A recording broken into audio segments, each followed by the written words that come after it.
Assalamualaikum warahmatullahi wabarakatuh. Perkenalkan, nama saya Feby Amelia Nandai dari kelas 12 MIPA 3. Di sini saya akan membahas proses pembelahan sel secara mitosis. Tahap pembelahan sel itu dimulai dengan interfase. Nah, di tahap interfase ini ada 3 tahap, yaitu fase G1, fase S, dan fase G2. Ini adalah kromatin atau benang-benang halus yang telah dalam keadaan liar. Disebut kromatin bila dalam interfase dan disebut kromosom bila dalam fase pembelahan. Di sini terlihat ada 2 sentrosom. Satu sentrosom memiliki 2 sentriol yang nantinya akan membentuk benang-benang spindle.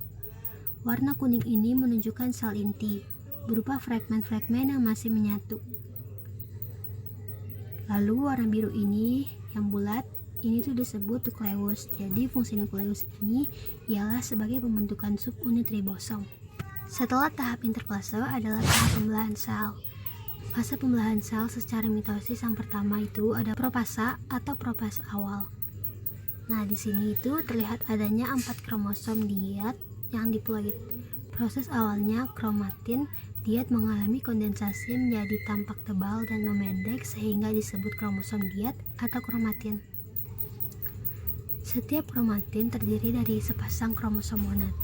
Kedua sentrosom telah membentuk benang-benang spindle yang memanjang dan mulai bergerak ke arah kutub yang berlawanan.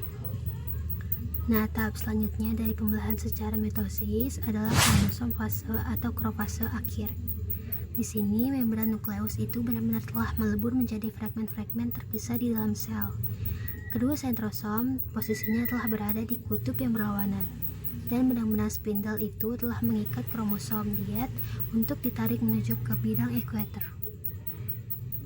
Selanjutnya itu tahap metafase.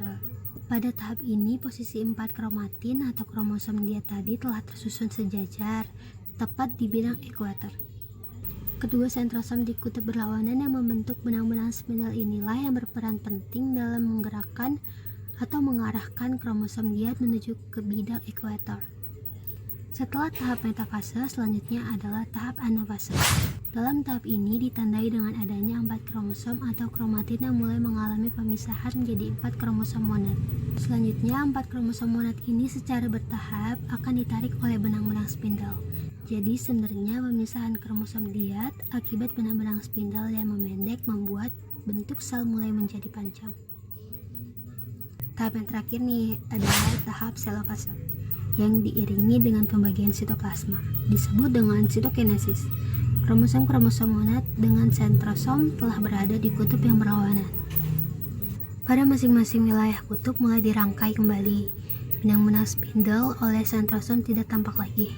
Kromosom monad pada masing-masing wilayah kutub menjadi kromatin kembali. Ada filamin aktin dan miosin pada pertengahan sel yang muncul, sehingga nantinya akan membagi sitoplasma sel menjadi 2 sel anakan. Sekian penjelasan dari saya, kurang lebihnya mohon maaf. Wassalamualaikum warahmatullahi wabarakatuh. Terima kasih.